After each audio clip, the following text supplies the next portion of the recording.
L'opposition séchelloise, majoritaire au Parlement, a annoncé mardi qu'elle ne ratifierait pas un accord signé entre l'archipel et l'Inde, ceci pour la construction d'une infrastructure militaire sur l'île de l'Assomption. Le Niger a décidé d'interdire à ses ministres et députés de se faire soigner à l'étranger sauf absolue nécessité. Objectif, réduire les coûts de santé de ces personnalités, c'est ce qu'a indiqué mardi le ministre de la Santé. En Centrafrique, des centaines de pêcheurs fuyant des milices anti-Balaka dans la sous-préfecture de Satéba constituent aujourd'hui les réfugiés de Lubangui. Nous irons à leur découverte dans ce journal. C'était là le sommaire du journal. Mesdames, Messieurs, bonjour et bienvenue. Nous ouvrons donc l'édition par les Seychelles où l'opposition majoritaire au Parlement a annoncé mardi qu'elle ne ratifierait pas un accord signé entre l'archipel et l'Inde. Ceci pour la construction d'infrastructures militaires sur l'île de l'Assomption. Reportage. La coalition d'opposition LDS, Union démocratique séchelloise, ne ratifiera pas l'accord sur l'Assomption. Cet accord est mort, a déclaré mardi devant l'Assemblée nationale le chef de file de l'opposition, Wavel Ramkalawan. La LDS est majoritaire à l'Assemblée nationale depuis sa victoire aux législatives de 2016 et cohabite avec le gouvernement du président Danny Faure. Lundi, le président Faure avait pourtant indiqué qu'il rencontrerait Ramkalawan le 26 mars pour discuter de cet accord qui prévoit la création d'une base militaire sur l'île de l'Assomption, située à environ 1100 km au sud-ouest de l'île principale des Seychelles, Mahé, dans l'océan Indien. Le principe de cette base, propriété des Seychelles, financée par l'Inde et utilisée et gérée conjointement par les deux pays, avait été adopté en 2015 à l'occasion d'une visite du Premier ministre indien Narendra Modi aux Seychelles. Plusieurs points de détail ont ensuite dû être réglés, ce qui a mené à la signature d'un accord final le 27 janvier, lequel doit encore être ratifié par l'Assemblée nationale. Mais cet accord a suscité une vive opposition au sein de la population des Seychelles. Depuis sa signature, des manifestations régulières ont eu lieu à Victoria, la capitale, pour protester contre la présence indienne dans l'archipel. Ces réactions ont influé sur la position de l'opposition qui jusque-là était favorable à la création de la base, mais s'interrogeait sur les concessions faites à l'Inde. Nous avons pris plusieurs choses en considération et notamment les manifestations contre ce projet, a reconnu Roger Mancienne, le président de la LDS, pour justifier le refus de voter en faveur de l'accord. Pour le gouvernement séchellois, cette base militaire doit permettre une meilleure surveillance de la zone économique exclusive, 1,3 million de kilomètres carrés par les gardes-côtes chargés de lutter contre la pêche illégale, le trafic de drogue, la piraterie et de protéger les îles les plus éloignées. Le Niger a décidé d'interdire à ses ministres et députés de se faire soigner à l'étranger, sauf absolue nécessité. Objectif, réduire les coûts de santé de ces personnalités. C'est ce qu'a déclaré mardi le ministre nigérien de la Santé. De les détails. Cette décision prise lors d'un conseil des ministres le 16 mars vise à réduire de manière significative les coûts des évacuations sanitaires, généralement vers le Maroc, la Tunisie et la France. Dorénavant, les ministres, les députés et toute autre personnalité vont se faire soigner aux frais de l'État à l'hôpital général de référence de Niamey, un complexe hospitalier construit par la Chine, a affirmé le ministre de la Santé, Idi Iliassou, à la télévision publique. Seuls les cas ne pouvant y être traités feront l'objet d'une évacuation à l'étranger, a-t-il précisé. Selon les chiffres avancés par le ministre, les coûts de ces évacuations ont été multipliés par 10 entre 2010 et 2017, de 800 millions de francs CFA en 2010 à 10 milliards en 2017. L'hôpital de Niamey dispose d'un personnel hautement qualifié et d'un plateau technique de pointe, a assuré le ministre. Les patients visés par la mesure peuvent se faire soigner à l'étranger à leurs propres frais, a-t-il souligné. Pour s'assurer d'une meilleure application de la nouvelle mesure, les responsables de l'hôpital de référence donneront leur avis préalable sur tout dossier médical avant une évacuation à l'étranger, a expliqué le ministre. Inauguré en août 2017 par le président nigérien Mahamadou Issoufou, l'hôpital de référence de Niamey a une capacité de 500 lits et a coûté plus de 45 milliards de francs CFA. Des médecins chinois, turcs et cubains y travaillent. Pour rappel, au Niger, pays aride, plus de 2 tiers des 20 millions d'habitants vivent avec moins d'$1 par jour et sont dans l'impossibilité de s'offrir des soins adéquats. La reprise du dialogue au Togo intéresse la communauté internationale, les États-Unis, l'Union européenne et les ambassades d'Allemagne, de France et des États-Unis au Togo ont invité le pouvoir et l'opposition à une discussion de fond. Cette discussion devrait porter sur les réformes constitutionnelles et électorales en vue de parvenir à un accord. Les détails.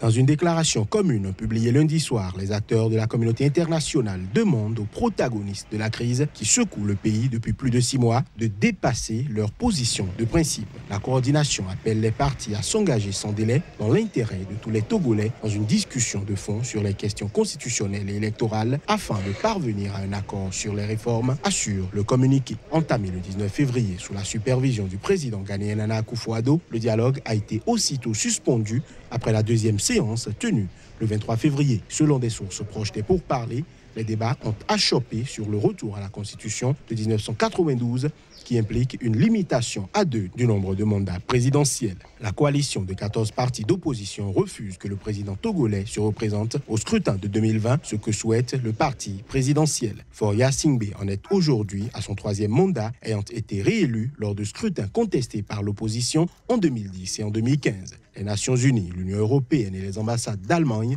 de France et des États-Unis au Togo constatent les difficultés rencontrées par le facilitateur ghanéen et appellent les protagonistes à parvenir à un accord sur un cadre démocratique rénové qui permette d'organiser des élections libres et transparentes. Au lendemain de la suspension des discussions, le président Nana Akufo-Addo a entamé une série de consultations à Accra où il a reçu les délégations de l'opposition et du pouvoir. Ces émissaires séjournent depuis la semaine dernière à Lomé où ils ont rencontré une délégation de l'opposition lundi soir. Les émissaires ghanéens nous ont affirmé que toutes les consultations se sont bien déroulées à Accra et que le président ghanéen serait à Lomé la semaine prochaine pour la poursuite du dialogue, a déclaré mardi sur une radio privée Brigitte Adjamagbo-Johnson, coordonnatrice de la coalition de l'opposition. Selon des résultats publiés lundi en Sierra Leone, le parti au pouvoir a largement remporté les législatives du 7 mars dernier, frôlant du coup la majorité absolue alors qu'une demi-douzaine de sièges restent à pourvoir. Pendant ce temps, la Commission électorale nationale a annoncé sur Twitter avoir poursuivi la journée d'hier des consultations avec les différents partis politiques. On fait le point à travers cet élément. Lors du premier tour de la présidentielle en Sierra Leone, Samura Kamara, le candidat de l'APC, le parti au pouvoir, a terminé deuxième avec 42,7% des voix. Il a été légèrement dévancé par celui du principal parti d'opposition, SLPP, Julius Maada Bio, en tête avec 43,3%.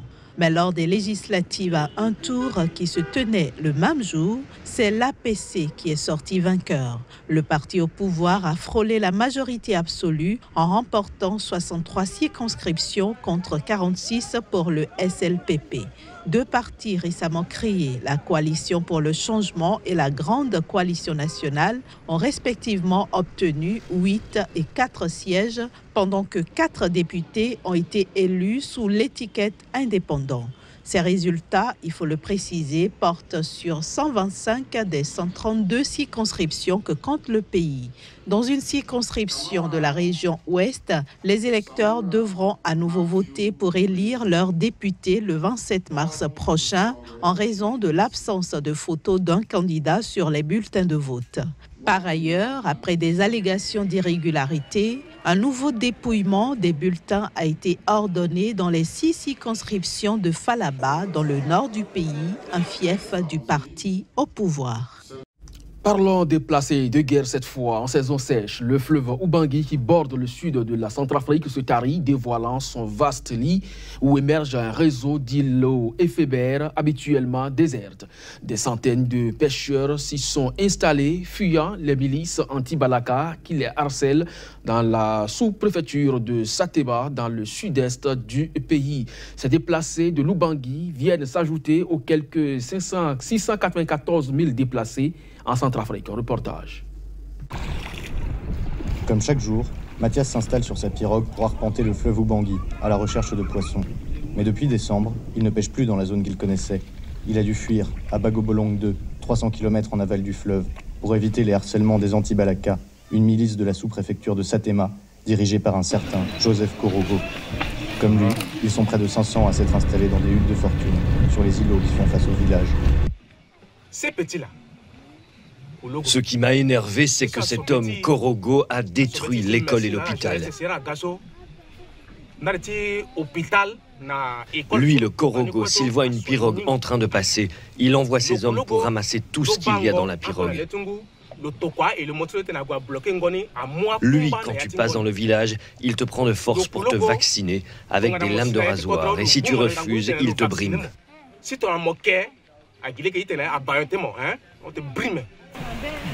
Vaccination, un terme qui désigne une cérémonie faite de scarification au rasoir et d'inhalation de chanvre, censé rendre le sujet imperméable aux balles. Les anti-balaka de la zone où habitait Mathias forcent les pêcheurs à s'y soumettre dans l'espoir de recruter de nouveaux combattants.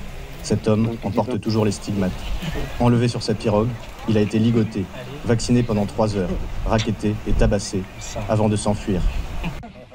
François Kokayeke est le chef du village de Bagobolong 2. Avec son association de pêcheurs, il tente de l'aider, lui et les autres. Il leur a distribué des filets de pêche inutilisés. Mais la cohabitation n'est pas toujours facile. La pêche est devenue moins bonne à cause de l'inflation du nombre de pêcheurs. Comme les pêcheurs n'arrivent pas à avoir de gros poissons, ils ramassent les petits poissons, ce qui diminue les réserves. Pour continuer de gagner sa vie, malgré l'épuisement des réserves de poissons, Mathias n'a qu'un recours, lancer son filet, encore et encore, en attendant de pouvoir rentrer chez lui. Une note d'histoire dans cette édition au Rwanda. Le mémorial du génocide érigé à Kigali commémore le génocide de 1994. Un lieu où se sont enterrés les restes de plus de 250 000 personnes et qui abrite également un centre d'accueil pour les étudiants et les personnes qui souhaitent comprendre les événements qui ont conduit à la crise de 1994. Narcisse Oum nous amène à découvrir ce mémorial qui nous replonge une fois encore au cœur de la récente histoire rwandaise. Dans ce bâtiment moderne érigé en souvenir des victimes du génocide des Tutsis, les visiteurs sont confrontés d'abord à l'histoire coloniale. Des vidéos montrent ainsi les Belges mesurant le faciès des Rwandais afin de déterminer qui est Hutu, qui est Tutsi.